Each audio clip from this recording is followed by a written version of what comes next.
What has happened is a colossal military disaster. There are 400,000 men on this beach. Why waste precious tanks when they can pick us off from the air like fish in a barrel?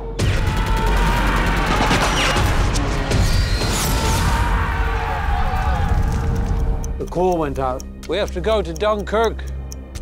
Ready on the stern line. Torpedo! They need to send more ships.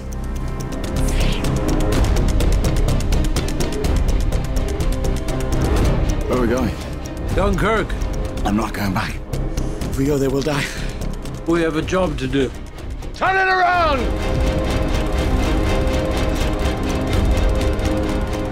We shall fight on the beaches. We shall fight on the landing grounds. We shall never surrender.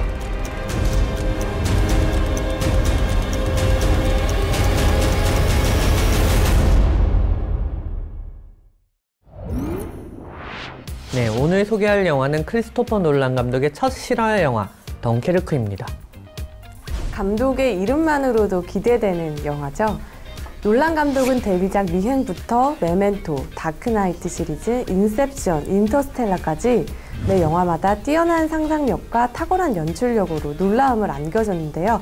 특히 한국 영화 관객들이 사랑하는 감독이기도 하죠. 덩케르크는 크리스토퍼 놀란의 10번째 장편 영화이자 첫 실화 영화로 또 주목을 받은 영화죠. How's the perimeter? Shrinking every day. Right between our rear guard and the French, we're holding the line. There are 400,000 men on this beach, sir. We'll just have to do our best. 실제로 있었던 역사적인 전쟁을 다루고 있는데요. 역사상 가장 위대한 철수 작전이라고 부르는 다이나모 작전인데요. 제2차 세계대전 당시 독일군에게 포위돼 프랑스 덩케르크에 고립됐던 40만 명의 연합군을 탈출시킨 작전인데요. 비극이 그대로 드러나는 사건이었습니다. I'll see you on the beach.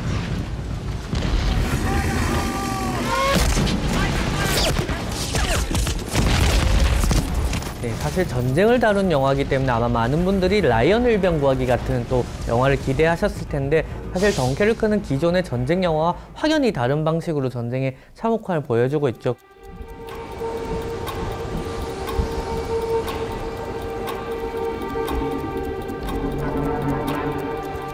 사실 역사적 사건을 영화로 연출을 하는 건 굉장히 어려운 작업이잖아요.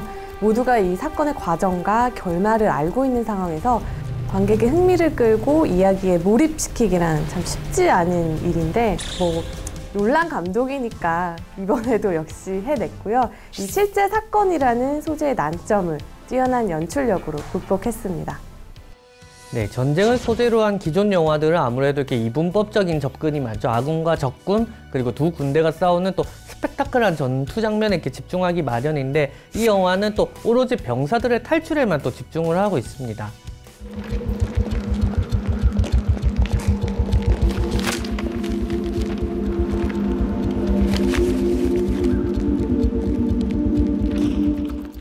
영화의 시작부터 인상적이었는데요. 시작과 동시에 마치 타임머신을 탄 것처럼 그 전쟁이 벌어졌던 1940년에 어느 날로 완벽히 빨려 들어가는데요. 이 조용한 사운드가 마치 무성 영화처럼 느껴질 정도였어요. 네, 첫 장면부터 사실 영화 보는 내내 또 장엄하고 압도적인 장면들이 많이 등장하는데요.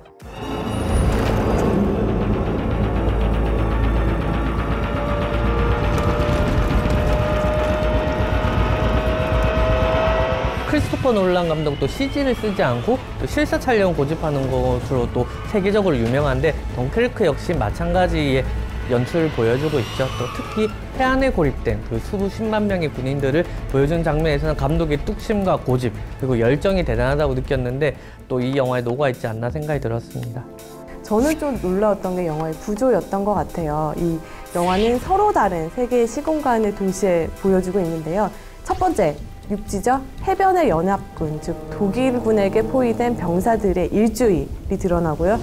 But it's right there. You can practice. Seeing home doesn't help us get there, Colonel.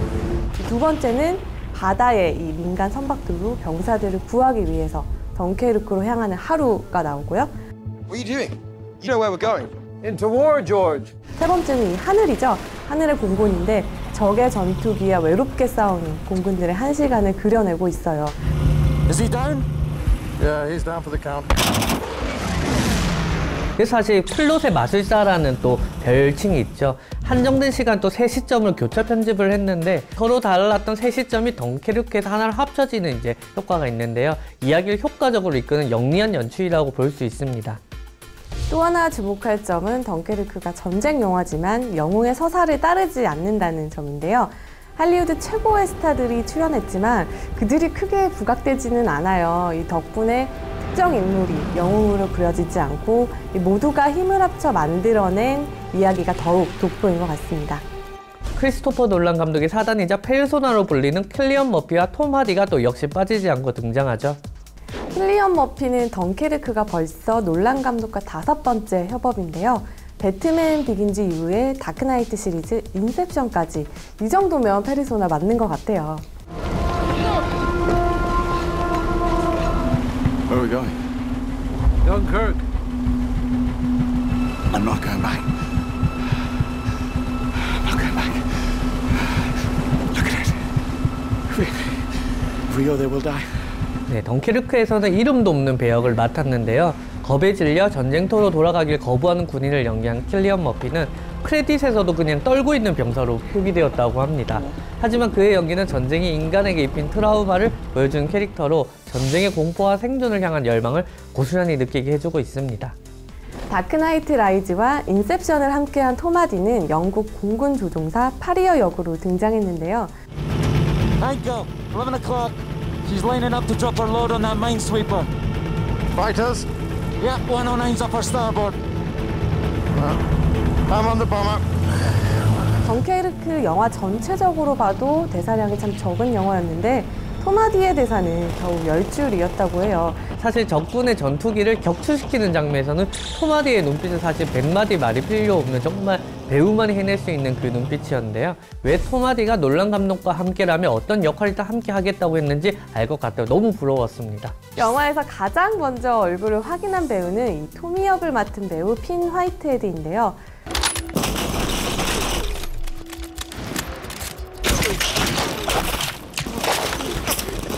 근데 우리는 이 어린 군인의 시점을 따라서 아무런 사전 정보 없이 제2차 세계대전으로 끌려 들어가게 되잖아요. 얼굴이 잘 알려지지 않는 이 배우를 선택한 감독의 그 효과도 톡톡히 발휘됐던 것 같고, 이 외에도 마크 라이런스, 케네스 브래너, 제임스 다시 등 수많은 명배우들을 영화 곳곳에서 확인하실 수 있습니다. 그리고 영국분 알렉스를 연기한 해리 스타일스의 모습도 굉장히 흥미로웠는데요.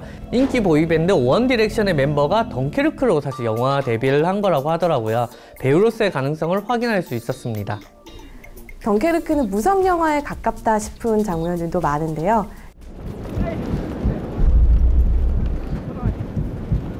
그 공간을 메운 건 군인들의 운석임이나 엔진의 폭음, 시계 초침 소리 같은 진짜 전시 상황을 방불케 하는 음악 효과였습니다. 그 실제를 강조하는 음악들이 참 좋더라고요. 언제부턴가 사실 이제 논란의 작품에는 늘 한스 짐머라는 되게 또 든든한 파트너가 있었죠. 다크나이트 시리즈, 인셉션, 인터스텔라까지 벌써 논란의 작품에 6번째로 참여하고 있다고 해요. 앞으로도 좋은 시너지를 보여주면 좋을 것 같습니다. 영화 개봉 전부터 놀란 감독은 이 영화는 전쟁 영화가 아니고 현실의 시간을 재구성한 생존의 드라마다라고 이야기를 했는데요. 영화를 보고 나니 절로 고개가 끄덕여지더라고요. 네, 감독의 말대로 사실 전쟁 영화라기보다는 휴먼 스토리에 가깝다는 느낌 많이 들었는데요. 기존의 전쟁 영화들과 다른 새로운 시각과 연출을 보여주고 있죠. 그리고 크리스토퍼 놀란의 선사는 영화적 체험을 한번 경험해 보시기 바랍니다. 지금까지 영화 덩케르크 함께 하셨는데요. 기자님이 생각하시는 시청 포인트는 뭔가요? 앞으로 등장할 수많은 전쟁 영화의 하나의 방향을 제시한 게 아닌가 싶어요. 놀란 감독은 관객들로 하여금 이 전쟁 자체를 느끼고 그 비극에 깊이 공감하는 것을 택했던 것 같아요. 이 덩케르크가 천문학적인 제작비를 동원해서 하고자 했던 것은 결국 압도적인 비주얼 그 이상의 것이 아니었을까 하는 생각이 듭니다. 관람이 아닌 전쟁터 한복판으로 우리를 끌고 들어가는 덩케르크, 함께 해보시죠. 감독님이 생각하는 이 영화의 시청 포인트는 뭔가요? 네, 저는 이것이 진짜 시네마다 이렇게 말씀드리고 싶은데요. 조국을 위해 운명처럼 덩케르크를 달려간 이름 모르는 어린 병사들, 또 그들을 구하기 위해 하늘과 바다에 목숨을 걸었던 조종사와 평범한 사람들. 유난히 영화는 이들의 외롭고 담담한 뒷모습을 치열하게 담아내고 있는데요. 이것에서 덩케르크의 분명한 태도와 가치를 읽어낼 수가 있습니다. 그들을 기억하고 기록하고자 하는 이 영화의 의의는 곧 시네마, 우리가 잃어버린 영화의 본질이라고 믿습니다. Every hour the enemy pushes closer. 살아남는 것이 승리다. 덩케르크. BTV에서 만나보세요. You can practically see it from here. What? Home.